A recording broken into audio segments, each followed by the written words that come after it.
샬롬 샬롬 샬롬 샬롬. 하나님 사랑합니다. 여러분 주 안에서 사랑합니다.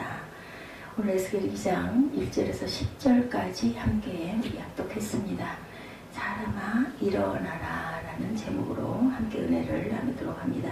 그가 내게 이르시되 인자야 내 발로 일어서라 내가 내게 말하리라 하시며 내 발로 일어서라 이렇게 말씀하시죠.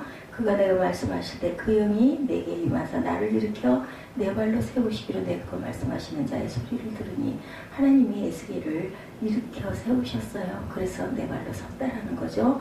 3절에 내가 이르시되 인자야 내가 너를 이스라엘 자손 곧 패역한 백성 나를 배반한 자에게 보내노라. 그들과 그 조정들이 내게 범죄하여 오늘까지 이르렀다. 4절에 이 자손은 얼굴이 뻔뻔하고 마음이 굳은 자 아니라 내가 너를 그들에게 보내노니 너는 그들에게 이르기를 주 여호와의 말씀이 이러하다 하라. 말하라는 거죠. 5절에 그들은 패역한 족속이라 그들이 듣든지 아니 듣든지 그들 가운데 선지자가 있음을 알지니라. 그들은 아주 패역한 족속인데 말을 듣든지 말든지 그죠? 그 가운데 선지자가 있음을 알게 하라는 말씀입니다. 인자의 너는 비록 가시와 찔레와 함께 있으며 정갈 가운데 거주할지라도 그들을 두려워하지 말고 그들의 말을 두려워하지 말지어다. 그들은 패역한 족속이라도 그 말을 두려워하지 말며 그 얼굴을 무서워하지 말라. 아주 그 험상궂고 무섭게 생겨서 너를 아주 윽박지르고 억압한다 할지라도 절대로 그 말도 그 얼굴도 무서워하고 두려워하지 말아라. 그들은 심히 패역한 자라. 그들이 듣든지 아니 듣든지 너는 내 말로 내가 한 말 그대로를 고해라. 너 인자에 내가 내게 이르는 말을 듣고 그 패역한 족속같이 패역하지 말고 내 입을 벌리고 내가 내게 주는 것을 먹으라 하시기로. 내가 보니 보라 한 손이 나를 향하여 펴지고 보라 그 안에 두루마리 책이 있더라. 그가 그것을 내 앞에 펴시니 그 안팎에 글이 있는데 그 위에 애가와 애곡과 재앙의 말이 기록되었더라. 말씀을 주셨어요. 그죠? 에스겔에게. 그가 나에게 말씀하셨다. 사람아 이르사라 내가 너에게 할 말이 있다. 그가 나에게 이 말씀을 하실 때 한 영이 내 속으로 들어와 나를 일으켜 세웠다. 성령께서 이렇게 세웠어요. 그죠? 영이 들어왔습니다. 나는 그가 나에게 하신 말씀을 계속 듣고 있었다. 그가 나에게 말씀하셨다. 사람아 내가 너를 이스라엘 자손에게 곧 나에게 반역한 온 반역 민족에게 보낸다. 그들은 그들의 조상처럼 이날까지 나에게 죄만 지었다. 얼굴이 뻔뻔하고 마음이 굳을 대로 굳어진 바로 그 자손에게 내가 너를 보낸다. 너는 그들에게 주 하나님께서 이와 같이 말씀하신다고 말하여라. 대언하라는 거죠. 그들은 반역하는 족속이다. 듣든지 말든지 자기들 가운데 예언자가 있다는 것만 알게 될 것이다. 너 사람아 비록 내가 가시와 찔레 속에서 살고 정갈대 가운데 살고 있더라도 너는 그들을 두려워하지 말고 그들이 하는 말도 두려워하지 말아라. 그들이 하는 말을 너는 두려워하지 말고 그들의 얼굴 앞에서 너는 절대로 떨지 말아라. 그들은 반역하는 족속이다. 말씀은 이렇게 하십니다. 그들이 듣든지 말든지 오직 너는 그들에게 나의 말을 전해라. 그들은 반역한 족속이다. 내가 너에게 하는 말을 들어라. 너는 저 반역하는 족속처럼 절대로 반역하지 말고 입을 벌려 내가 너에게 주는 것을 받아 먹어라. 그래서 내가 바라보니 손 하나가 내 앞으로 뻗쳐 있었고 그 손에는 두루마리 책이 있었다. 그가 두루마리 책을 내 앞에 펴서 보여주셨는데 앞뒤로 글이 적혀 있고 거기에서 온갖 조가와 탄식과 재앙의 글이 적혀 있었다. 말씀을 주셨다. 절망의 자리에서 우리가 주님의 은총과 평화가 우리 가운데 항상 임하시기를 주님의 이름으로 축복합니다. 불꽃처럼 임하시는 성령이 우리 속에 있는 더러운 것들을 태워주시기를 기원합니다.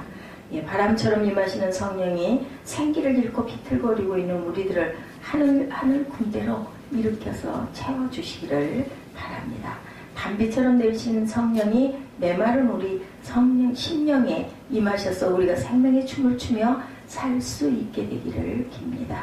오늘은 절망의 자리에서 살고 있던 에스겔에게 임하신 하나님의 영에 대해서 잠시 묵상해 봅니다. 에스겔은 느부갓네살에 의해 바벨론의 포로로 끌려간 제1세대에 속하는 사람이었습니다.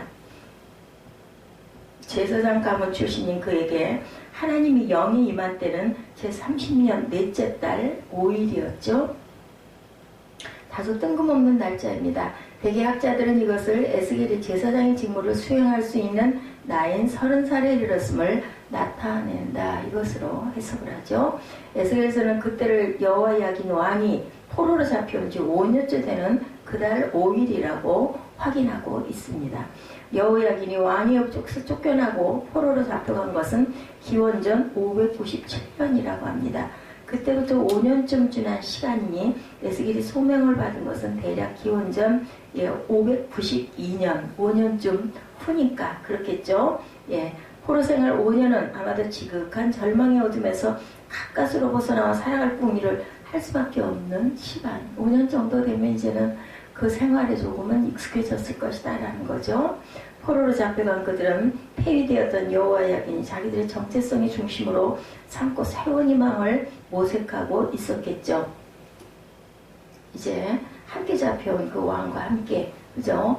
예, 포로민들은 유브라데 강과 티그리스 강 사이에 있는 땅 그왈 강가의 자리를 잡고 살았습니다. 성경은 에스겔이 머물고 있던 곳을 델아빕 3장 15절에 이렇게 증거합니다. 예, 이라고 하는데 그것은 홍수로 인해 폐허로 된 변한 땅이라는 뜻을 갖고 있습니다. 예, 델아빕이라는 말은 홍수로 인해서 폐허로 변한 땅. 큰 물이 한 번 지면 애써 일궈 놓았던 삶의 터전이 송두리째 무너지고 나는 절망의 땅이던 셈이죠. 성전으로부터 멀어졌기에 하나님의 백성으로의 정체성을 유지하는 것도 굉장히 어려웠을 것입니다. 그리고 또한 실상 더 어려운 문제는 생존 자체의 문제였다. 바로 그때 에스겔은 하늘의 환시를 보게 됩니다. 인간의 말로 형용하기 어려운 그러한 비전이죠. 하나님은 가만히 계시지 않아요. 예, 내 백성이 죽게 생겼구나 하면 누군가를 꼭 세우십니다. 그 경이로움을 표현하기 위해 에스겔이 동원하는 단어는 폭풍, 큰 구름, 불빛, 광채 등입니다. 에스겔은 앞쪽은 사람의 얼굴이고 오른쪽은 사자의 얼굴이고 왼쪽은 황소의 얼굴이고 뒤쪽은 독수리의 얼굴인 네 생물을 보았는데 그 생물은 번쩍거리는 바퀴와 함께 움직이고 있었고 그 위로는 광채에 둘러싸인 보좌가 있었다. 일어선 존재는 보좌로부터 소리가 들려오죠. 사람아 일어서라, 내가 내게 할 말이 있다. 이 말이 굉장히 의미심장합니다. 일어서라는 말은 단순히 앉은 자리에서 몸을 일으키라는 그러한 말은 아닐 것입니다. 그것은 절망의 자리에 주저앉아 있는 포로민들의 현실을 배경으로 우리가 이해해야 되죠. 너희들 주저앉아 있지 말고 일어나라, 힘을 내라, 이런 말씀이겠죠. 하나님은 무기력의 심연에 빠져있던 그의 백성들을 일어선 백성으로 만들고 싶어 합니다. 너희들 그렇게 앉아있으면 안 된다. 한 영이 에스겔에게 임하자 에스겔은 일으켜 세워지죠. 하나님의 영은 일으켜 세우는 힘이죠. 성령이십니다. 하나님의 영이 임했을 때 사울은 하나님의 분노에 사로잡혀 암몬 족속의 압박을 받던 길앗 야베스를 구하기 위해 몸을 일으켰던 부분이 사무엘상 11장 6절에 증거합니다. 하나님의 영이 임했을 때 초대교회 성도들은 일어나 골방문을 박차고 나가서 증인이 됩니다. 그는 프랑스 조각가인 알베르토 자코메티를 굉장히 좋아하는 어떤 분의 말씀입니다. 그는 늘 사람들의 모습을 아주 길쭉하게 형상화하곤 했는데 누워있는 사람을 조각한 적이 없었다고 합니다. 그는 자기가 늘 직립한 사람을 조각한 까닭을 이렇게 밝힙니다. 수평의 인간은 잠이요, 의지상실이요, 인간다움의 포기요, 굴복이요, 백치이기 때문이다. 누워 있으면 안 된다는 거죠. 인간이 아무리 빈약한 체구를 가졌더라도 서 있을 수 있는 한은 희망을 가질 수 있다. 이것이 수직성에 관한 나의 철학이고 미학이라고 이렇게 얘기를 해요. 프랑스 조각가 알베르토 지코메티가 한 말입니다. 우리는 그래서 일어서야 되겠죠. 하나님의 영은 일으켜 세우시는 영이라는 겁니다. 예, 하나님의 영이 사무엘상 11장 6절에도 이렇게 세우신다. 하나님의 영이 임했을 때 사울은 하나님의 분노에 사로잡혀 암몬 족속의 압박을 받던 길앗 야베스를 구하기 위해 몸을 일으켰다라고 이렇게 증거가 되어 있죠. 오늘도 에스겔을 한 영이 일으켜 세웠다. 2장 1절에서 10절 말씀입니다. 그래서 우리는 일어서야 된다. 성령은 항상 우리를 일어서게 하신다라는 거죠. 하나님의 영은 절망의 자리에서 우리를 일으켜 세우십니다. 바벨론 포로기죠 지금. 그래서 모든 사람들이 시리에 빠져 있고 죽게 생겨 있을 때 하나님께서 누구를 에스겔에게 너 일어나라 그러고 영이 그죠 한 영이 나와서 에스겔을 이렇게 세웠다라고 증거합니다. 일어서야 자기 연민에서 벗어나 이웃 곁에 다가갈 수가 있죠. 그들의 손을 잡아줄 수도 있습니다. 그것에서 일하고 계신 주님과 또한 만날 수도 있겠죠. 우리가 일어나야 걸을 수 있지 않겠습니까? 예, 저처럼 자주 누우면 안 됩니다. 하나님은 이렇게 세워진 에스겔을 당신의 일꾼으로 삼아 반영 만에 온 백성, 죄를 짓는 일에 익숙하고 얼굴이 뻔뻔하고 마음은 굳을 대로 굳어진 백성에게 가서 하나님의 말씀을 전하라고 명령을 하십니다. 들을 생각이 없는 사람에게도 하나님은 말씀을 전한다는 거 굉장히 어렵고 힘겨운데도 듣거나 말거나 오늘 본문이 그렇게 말씀하죠. 듣든지 말든지 가서 너는 그들에게 말을 전해라.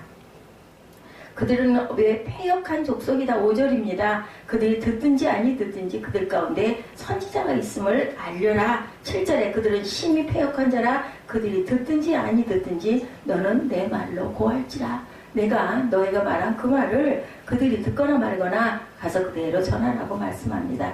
절망의 자리에서 왜요? 우리를 일으키시기 위해서 그것을 깨달아 알아야 되죠. 들으면서 깨달아야 됩니다. 자기 연민에서 벗어나 이웃 곁에 다가설 수 있는 것은 일어서서 그리고 또한 말을 해야 된다는 거죠. 듣든지 아니 듣든지 반복해서 계속해서 그들에게 말해라. 패역한 자들에게. 패역이라는 건 뭐예요? 이제 완전히 정말 모든 것을 역적 도모를 해가지고 반대를 하는 그런 사람들에게 말해야 된다는 거죠. 때로는 우리가 그 일로 인해서 위험을 감수해야 될 때도 있습니다. 하나님은 가만히설로 에스겔을 절대로 유혹하지 않으신다는 것. 하나님의 말씀은 1.1핵도 변함이 없으시다라는 거죠. 오히려 그가 가시와 찔레 속에서 살고 정갈대 가운데서 살게 될 것이라고 그들이 아무리 무서운 얼굴을 하고 있더라도 두려워하지도 말고 무서워하지 말라. 그럼에도 불구하고 그들을 두려워하지 말라는 거죠. 우리는 주님의 일을 하다가 결실이 보이지 않으면 낙심을 합니다. 인생이기 때문에. 그렇지만 성심껏 그분의 일을 수행한 이들은 그러한 현실에 절대로 절망하지 않았다. 바울 사도가 갈라디아 교인들에게 권면한 말씀을 우리는 기억합니다. 6장 9절이죠. 선한 일을 하다가 낙심하지 말지니라. 예, 지쳐서 넘어지지 아니하면 때가 이를 때 거두게 될 것이라고 갈라디아서 6장 9절에 말씀합니다. 결실이 눈앞에 보이지 않을 때에도 낙심하지 않고 평화의 씨, 생명의 씨를 뿌릴 수 있는 힘은 어디로부터? 성령께로부터 나온다.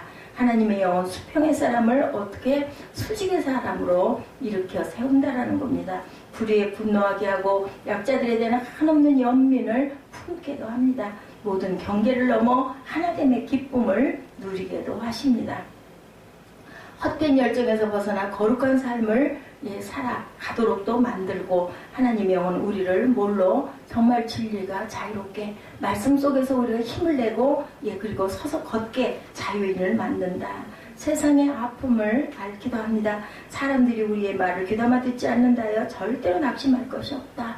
듣지 않더라도 온전하게 바르게 힘있게 전해라. 우리를 지배하는 것은 성령의 법이지 죄와 죽음의 법이 아니다. 듣지 않는 이들에게 하나님이 예언을 보내시는 까닭은 그들 가운데 예언자가 있다는 것을 상기시키기 위해서 하나님 사람이 그래도 살아있다는 것을 깨달아 알기 위해서다. 예언자의 존재는 하나님의 구원 의지가 거두어진 것이 아니라는 사실을 가리키는 징표입니다. 하나님의 구원 의지는 항상 그죠? 항상 역사하신다. 당장은 듣지 않아도 어느 순간 예언자의 말이 그들 앞에 비추는 등불이 될 때가 올 것이기 때문이고 예언자는 대체 어떤 사람일까? 그렇다면 하나님의 말씀을 받아 먹는 사람입니다. 다시 말해 내면화된 사람이죠. 그것을 소화해서 자기의 품성과 인격과 지향으로 바꾼 사람이다. 에스겔은 자기 앞에 뻗친 하나님의 손에서 두루마리를 받아 듭니다. 빼곡히 적혀있다라고 10절에 그가 그것을 내 앞에 펴시니 그 안팎에 글이 있는데 그 위에 애가와 애곡과 재앙이 말이 기록되어 있더라 이렇게 말씀하죠. 거기에는 조가와 탄식과 재앙의 글이 이렇게 빼곡히 적혀 있는데 예언자는 세상이 겪을 수밖에 없는 그 모든 아픔을 함께 겪어내는 사람이다. 고통과 슬픔과 아픔이 만연한 세상에 살면서 나홀로 자족의 자리에 머무는 그러한 이들은 하나님을 안다고 할 수가 없다.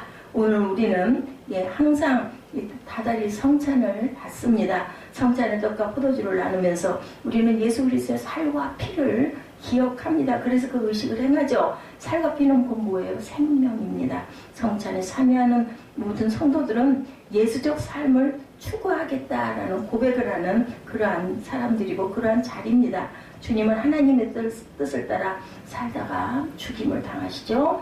하지만 그는 죽음의 자리에 그저 누워있지 않으시고 그를 일으켜 세우셨어요. 부활을 시켜주시죠. 우리가 성찬에 참여한다는 것은 주님의 생명을 모셔드려서 우리 또한 일어선 사람이 되기 위함이다. 작은 예수가 되기 위해서죠. 그 고백입니다. 상한 갈대 같은 우리일지라도 하나님의 영이 우리를 그 영혼을 불어넣으시면 한 곡절을 연주하는 사람들이 되고 입술로 찬양하는 사람들이 되고 그 찬양으로 인해서 우리가 가슴이 열리는 사람들이 되고 그것이 나의 기도가 되는 그런 고백을 할 줄 아는 사람들로 변합니다. 우리 가슴을 가득 채우며 흘러나오는 사랑의 가락이 평화의 노래가 이 땅에 울려 퍼질 때 이 척박한 세상은 조금씩 변화되고 따뜻해질 것입니다. 지금 마음을 무겁게 하는 일들로 인해 낙심한 그런 사람들이 있습니까? 하나님의 영이 저와 여러분을 이렇게 세워주시기를 주님의 이름으로 축복합니다. 나사로에 나오러라 하셨던 주님의 음성이 지금도 저희 귓결에 들려오죠. 죽음의 너울을 걷고 절망과 두려움에 묻으면서 걸어 나오라는 그러한 명령이 나사로뿐만이 아니라 오늘 이 시대에 저와 여러분에게 주시는 말씀이다. 그리고 생명의 노래를 지금 시작해야 되겠죠. 그 노래가 주위로 번져 모든 이들이 그 노래에 동참할 때까지 노래를 그치지 않아야 합니다. 우리가 찬양을 그치지 말아야 되고 하나님의 영을 소멸하지 말고 주님과 동행하는 그러한 나날이 2018년 생명축제의 모든 365일이 되시기를 주님의 이름으로 축복합니다. 우리 에스겔